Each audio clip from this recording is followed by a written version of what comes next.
Hi there, and welcome back to The Bridge. If it's your first time, my name is Lindy, and I'm so glad you're here. I hope you're having an amazing week. And today in this video, we are carrying on with the group work in university series.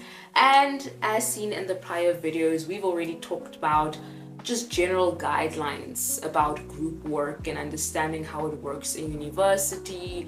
We spoke about the types of people that you're likely going to meet in university, group projects, and in the last video we spoke about peer assessment reviews and my personal opinion on how to approach that. And today we're going to talk about the do's and don'ts as a group member in university group work, and the do's are going to be quite simple. I think they're basic. I think we've already touched on the do's in previous videos, but this video is mainly going to highlight and camp on the don'ts. And these are really big don'ts that I just think and hope that most of us wouldn't do anyways.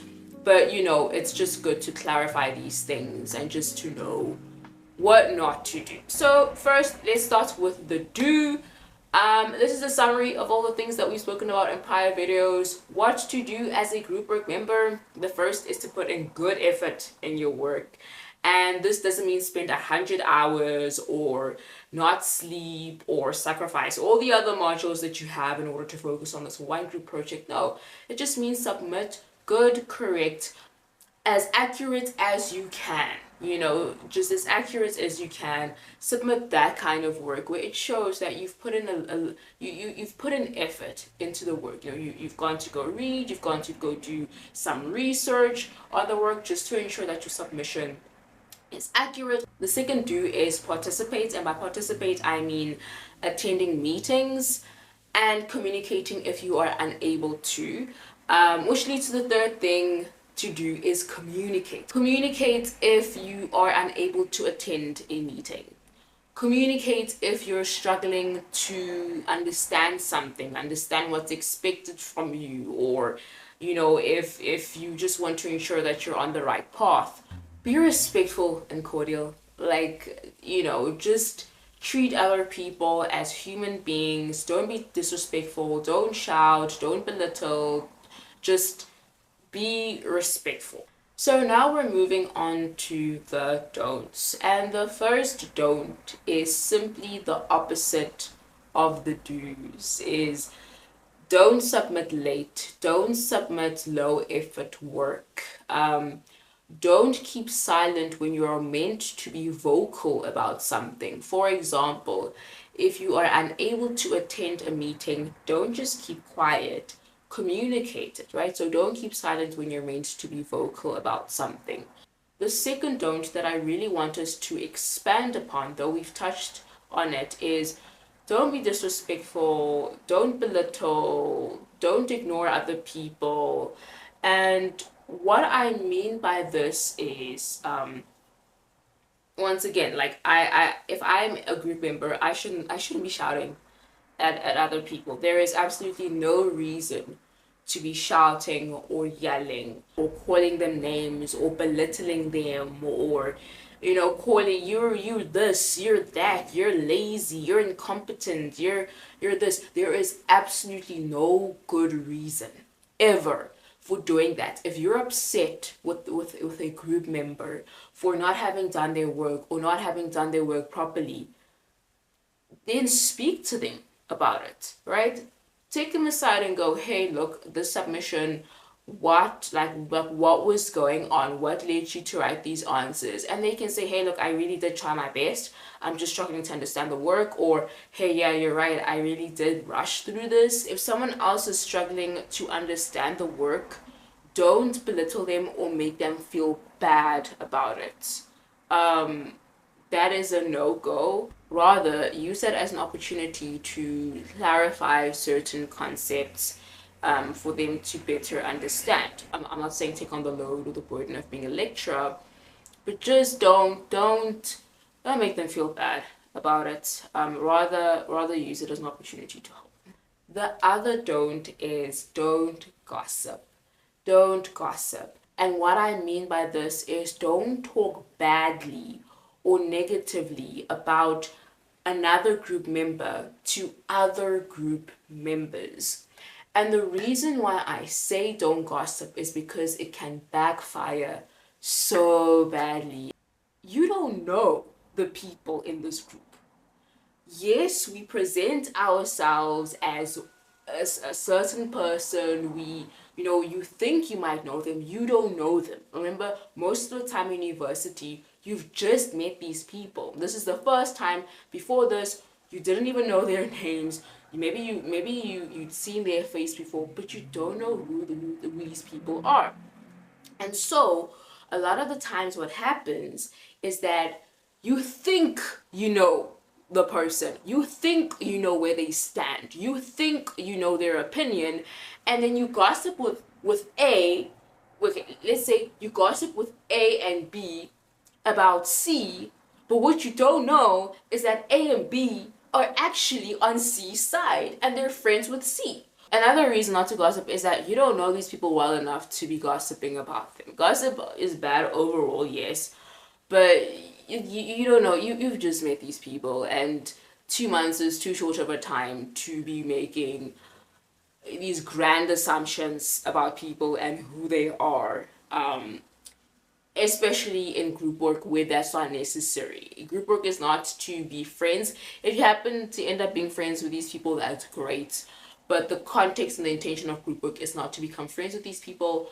So there is no need, absolutely no need, to be gossiping about people to other people. Don't do it. This leads to the next point, which is avoid cliques. And cliques mainly form because of gossip. And what I mean by a clique is there is this divide in the group where it's two people that are there and three people that are there, and they don't like each other, usually due to gossip, right? Usually because someone said something mean, and then this person, instead of addressing it with the person who said something mean, goes and tells the other people, like, ooh, she said this, or he said this, he's like this. And then they agree with that person, and then those ones are now like, okay, what's going on? And there's just this bad atmosphere that's created, this very negative atmosphere, very clicky, and at the end of the day, it affects the project, it affects the assignment, because you'll find that you can be in a meeting and then people are disagreeing with each other, not because someone suggested a bad idea, but because they need to remain true to their clique, and they just need to disagree with you because they don't like you because you said this to this person, right? That's why there's this disagreements in the group. And guys, it's not worth it. So stay away from cliques, because at the end of the day, it may lead to personal agendas negatively affecting the outcome of the project or the assignment. This leads to the fourth and probably the worst don't. Like, I've never personally faced this, but theoretically, I think it's probably one of the worst things that could happen in a group work context, and that's don't sabotage, right? Don't sabotage. And the definition of sabotage, when I look it up, is don't deliberately prevent someone from succeeding. And this can happen in various ways that you wouldn't think amounts to sabotage, but actually low-key is. For example, remember how we were talking about the cliques? So because of the cliques, let's say you're in a group of 4 and 3 people don't like the one person for whatever reason. And then you'll find that the 3 people are like, okay, so this is what we're gonna do. On the peer assessment review, let's score this person low, right? Hopefully the lecturer investigates that and finds out that it's like a personal vendetta and that low mark doesn't count. But just things like that where majority in the group doesn't like one person or two people, and so they do things just because they don't like that person. So for example, if someone is editing the work and they edit the work and they are scrutinizing one person's work far more than they would other people's work because they just don't like that person. So they'll go through A, B, and C's work and correct some things, but when they get to D's work, all of a sudden, this person made this error and this mistake, and this person clearly doesn't know what they're doing, and they really submitted this bad piece of work. And so that they take it to the peer assessment reviews and they tell them this person was just submitting horrible work. And the only reason why they do that isn't because the submission was bad, but because they already had this dislike towards D, and so they intentionally make things harder for D. They intentionally make it harder for D to succeed in this group and at this assignment. So things like that, no. If you have any problems socially and emotionally in the group, don't let it affect the academic side of things. So yeah, that's really all I have to say in this video. I hope you enjoyed it, and if there's anything else, and I'm pretty sure there's a lot more things that people have experienced in group work in uni, so if you've experienced other don'ts, please put it in the comments down below and say, guys, don't do this as well, don't do that as well. So yeah, I'll see you in the next video. Take care and